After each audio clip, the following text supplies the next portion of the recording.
Maggagawa tayo ng topping para sa ating popsicum onion.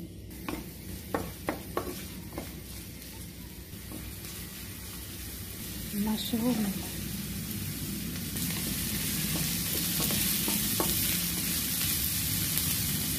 Ayan tayong popsicum.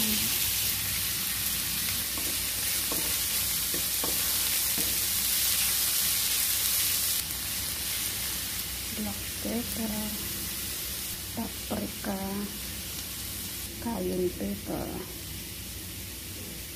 kaunting powder. And then tayo ito ng ating ingredients. Meron tayong minced pork. Gana natin ang ating ingredients. Meron din tayong 2 egg. Meron din tayong flour. Stir natin. Ito na siya. I-fry natin siya mamaya. Sama ng ating popsicum. Ito naman yung ating popsicum. Ito na yung ating minced pork. Ito na siya. Takpan natin siya. Ito na siya.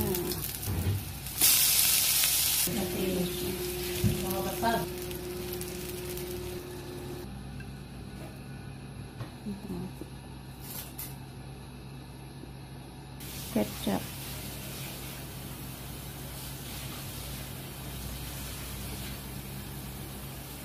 Ito naman lagyan natin ng mustard. So, kinulang ang ating popsicum. Ginawa naming onion. Ganyan po siya mga idol. So, ito na. Ito siya yung onion.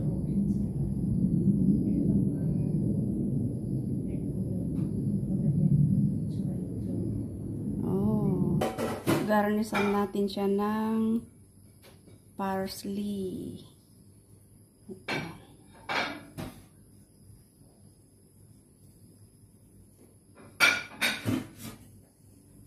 Ayan.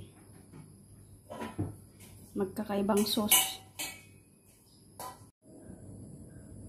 Ito naman yung ating popsicum. Ayan. Baked popsicum. Grill. Pwede din grill.